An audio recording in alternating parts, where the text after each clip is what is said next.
আহ্বায়ক শামীম আহমেদ। আউযু বিল্লাহি মিনাশ শাইতানির রাজিম। বিসমিল্লাহির রহমানির রহিম।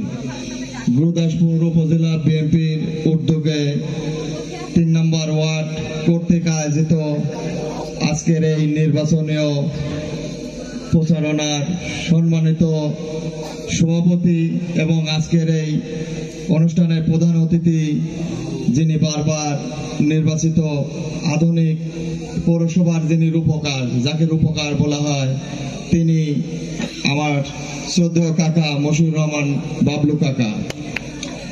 আজকে একটু ব্যতিক্রমী কথা বলবো, সেটা হচ্ছে পৌর মেয়র আর মশিউর কাকা।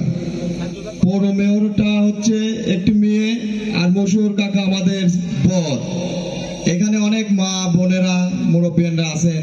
আপনাদের যখন মেয়েকে বিয়ে দিতে যান নিশ্চয় যোগ্য পাত্র দেখেন, ঠিক কিনা? অবশ্যই দেখেন যে সে শিক্ষিত, প্রথমে দেখেন তার শিক্ষা ব্যবস্থাকে, ঠিক কিনা? বলেন, উত্তর দেন। সেই দিক থেকে মাশাআল্লাহ আমার শ্রদ্ধেয় কাকা আলহামদুলিল্লাহ সে স্নাতক ডিগ্রি এবং ইঞ্জিনিয়ার কমপ্লিট করছে। তারপরে দেখেন ছেলে আন কেমন, কামাই কেমন, মাশাআল্লাহ সেদিক থেকে আল্লাহ তাকে সম্পত্তি, অর্থ সম্পত্তির দিক থেকে ভরপুর করছে। পৌরসভা লুট করা তার পক্ষে সম্ভব না।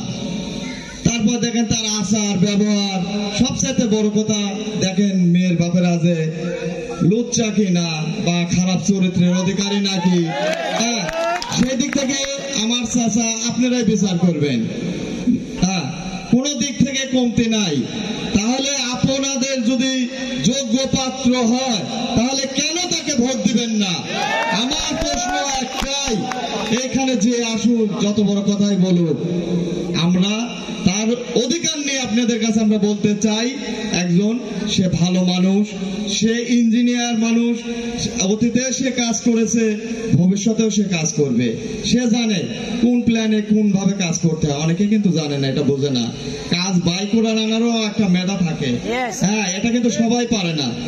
এটা পারে একমাত্র মশিউর রহমান বাবলু চাচা।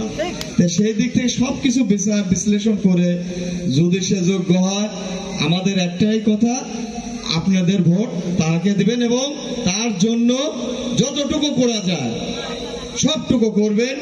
এই বলে আমি আমার বক্তব্য শেষ করছি। খোদা হাফেজ।